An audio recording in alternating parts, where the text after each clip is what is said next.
তোমালোকৰ কি দম আছে বিহাৰী বেংগলী মাৰোৱাৰীক খেদাই দেখুৱা আৰু স্পষ্টকে মই বাবুলালী হাজৰিকাই কৈছো সুধি লওক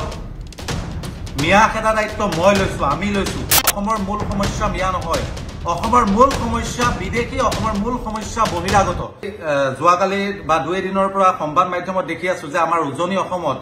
নিৰ্দিষ্ট দুই এটা দল সংগঠনে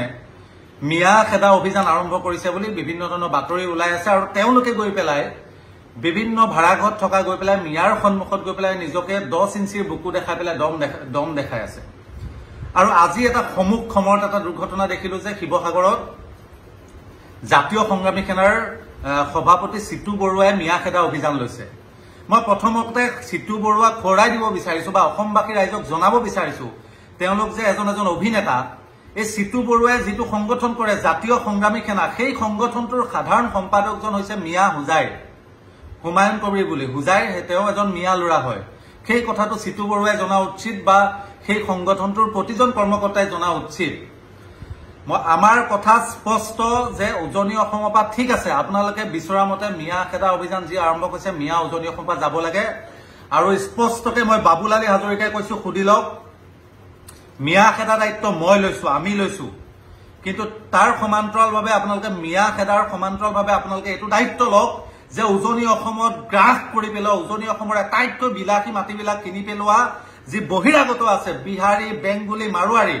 আপোনালোকে তেওঁলোকক কাইলৈ খেদক আমিও মিয়াসকলক কাইলৈ তাৰ পৰা আমাৰ নিজ নিজ গোলাঘাট যোৰহাট শিৱসাগৰ ডিব্ৰুগড় যিখিনি মিয়া আছে আমি একেদিনাই তেওঁলোকক খেদি দিম চ্যালেঞ্জ কৰিছো আমাৰ দাঁত আছে আমাৰ বুকু আছে কলিজা আছে খেদি দিবলৈ তোমালোকৰ কি দম আছে বিহাৰী বেংগলী মাৰোৱাৰীক খেদাই দেখুৱা তাকে নকৰি পেলাই যদি একপক্ষভাৱে কেৱল মিয়াক খেদিব বিচাৰা তেতিয়া আমি জানি লম যে তোমালোকে ধৰ্মীয় দৃষ্টিভংগীৰে কেৱল উজনিত মুছলমানৰ সংখ্যা বৃদ্ধি হ'ব বুলি ভয় সংঘাত তেনে কাম কৰিছা বা তেনে মনোবৃত্তি লৈছা বুলি আমি ভাবিবলৈ বাধ্য হম এইবিলাক নাটক কৰি থকাটো বন্ধ কৰিব লাগে সিধা কথা আৰু মই যিবিলাক লোকৰ ঘৰত ভাড়াতীয়া হিচাপে আছে কোনোবা মিয়া মানুহ চিলথিয়া মানুহ অৰ্থাৎ মুছলিম মানুহ সেই ভাড়াতীয়া লোকজনক গৈ পেলাই দেখা গৈছে দুই জায়গাত দেখিছো দল সংগঠনৰ নেতাই গৈ পেলাই দম দিছে যে ভাড়াঘৰ এলোকক কিয় ৰাখিছে খেদি দিয়ক